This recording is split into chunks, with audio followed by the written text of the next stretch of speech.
अगली खबर की करते हैं। देखिए, महाराष्ट्र में एक बार फिर से मराठी भाषा पर संग्राम शुरू हो गया है और इस बार विवाद की वजह है मराठी भाषा टेस्ट। दरअसल हुआ क्या है कि देवेंद्र फडणवीस सरकार ने महाराष्ट्र में ऑटो टैक्सी चालकों के लिए बुनियादी मराठी भाषा यानी कि बेसिक मराठी भाषा की जानकारी अनिवार्य कर दी है। अब इसी के तहत आरटीओ के तहत जगह जगह ऑटो चालकों का टेस्ट लिया जा रहा है, जिसका ऑटो चालकों ने विरोध शुरू कर दिया कि बहुत ज्यादा हिंदी भाषी जो उत्तर भारतीय चालक है वो वहां पर रहते हैं, बिहार उत्तर प्रदेश से गए हुए चालक, ऐसे में उनके लिए मुश्किल हो गई है। महाराष्ट्र में मराठी भाषा टेस्ट पर अब हंगामा जारी है।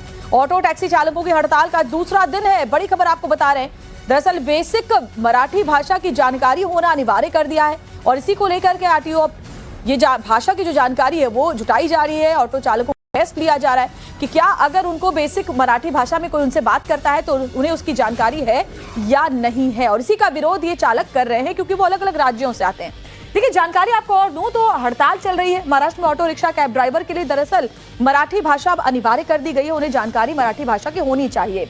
बुनियादी मराठी भाषा का बोलना समझना अनिवार्य, ऐसा नहीं कि आपको फ्लुएंटली बोलना है, लेकिन बेसिक आना चाहिए। इसका उद्देश्य लोकल्स के साथ कम्युनिकेशन गैप खत्म करना है। महाराष्ट्र के परिवहन मंत्री ने इसका जो वजह बताई वो ये बताई, राज्य की सांस्कृतिक पहचान और भाषा के सम्मान के लिए फैसला है। महाराष्ट्र परिवहन मंत्री ने यह भी बात कही। इसके अलावा नियम के बाद आरटीओ की टीमें सड़कों पर उतरी, ऑटो कैब ड्राइवर से सवाल जवाब किए गए, मराठी भाषा का उनका टेस्ट लिया गया। रेलवे स्टेशन, पेट्रोल पंप चालकों को रोककर उनका ऑन स्पॉट ओरल और प्रैक्टिकल टेस्ट लिया जा रहा है। इसके अलावा आपको भी बताया कि टेस्ट में फेल होने वाले चालकों को 1 महीने का नोटिस देकर मराठी सीखने का वक्त भी दिया जा रहा है कि आपको 1 महीने का नोटिस है, इसके बीच आप सीख लें। अगर 1 महीने बाद भी टेस्ट में फेल हुआ तो ड्राइविंग लाइसेंस और बैच 3 महीने के लिए सस्पेंड करने का प्रावधान है और इसी से ये चालक परेशान। लगातार उल्लंघन पर कमर्शियल परमिट स्थायी रूप से भी रद्द किया जा सकता है, ये भी इसमें नियम बनाए गए हैं। तो इन नियमों के विरोध में अब जो ऑटो चालक है वो हड़ताल कर रहे हैं क्योंकि बहुत मात्रा में, बहुत तादाद में वहां अलग अलग राज्यों से जो पहुंचे हुए ऑटो चालक हैं वो वहां पर हैं और ऐसे में उनके लिए मुश्किल आ रही है। राकेश ज्यादा बेहतर तरीके से इस खबर को समझा पाएंगे। राकेश, हड़ताल का दूसरा दिन है, जाहिर तौर पर आम लोगों को बहुत ज्यादा दिक्कत हो रही होगी। पेच कहां फंसा हुआ है ऑटो चालकों के बीच और सरकार के बीच, जरा समझाइए हमारे दर्शकों को। देखिए, सरकार ने कहा कि आपको बोलचाल की जो मराठी है वो आनी चाहिए।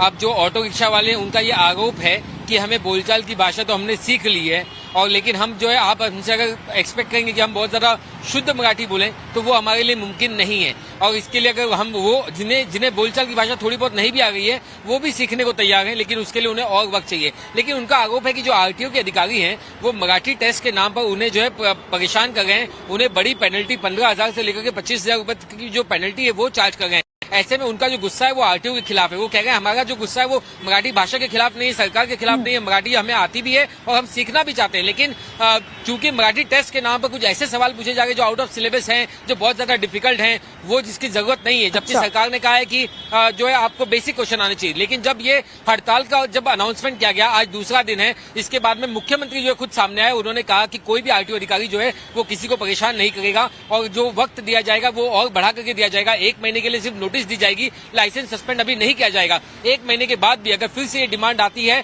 तो इस डिमांड को फिर से कंसिडर किया जाएगा। वहीं संजय निरुपम ने जो है वो एक रिप्रेजेंटेशन करते हुए परिवहन मंत्री प्रताप सरनाईक से भी मुलाकात की, उन्होंने भी एक्सटेंशन ले लिया। दोनों का नतीजा ये कि आज आपको देखिए सड़क पे जो है ऑटो रिक्शा थोड़े बहुत आपको दिखाई देंगे, हालांकि रोजाना की अपेक्षा में काफी कम है। सड़कों पे आप जो गिने चुने जो ऑटो है वही यहाँ पर आ गए हैं, ज्यादातर ऑटो आज नहीं है। लेकिन बहुत सारे जो ऑटो वाले आज वो सड़क पे आए हैं क्योंकि उन्होंने देवेंद्र फडणवीस और संजय निरुपम का जो आश्वासन है, प्रताप का जो आश्वासन है, उसके बाद में वो आज कुछ लोग सड़क पे आए। लेकिन अभी भी 50% से ज्यादा जो ऑटो चालक है उन्होंने आज अपने तो बहुत जरूरी है ना राकेश, जिस तरह से आप बता रहे हैं कि बेसिक टेस्ट के नाम पर कठिन सवाल पूछे जा रहे हैं और बहुत ज्यादा तादाद में वहां पर ऐसे चालक हैं जो कि बिहार उत्तर प्रदेश जैसे राज्यों से वहां जाकर काम करते हैं, उनके लिए वाकई पूरी तरह से मराठी को सीख लेना मुश्किल है। बेसिक तो वो जानते ही ऑलरेडी। आप बने रहिए हमारे साथ क्योंकि टाइम्स ऑफ भारत के हमारे जो संवाददाता राकेश हमारे साथ जुड़े भी हुए हैं।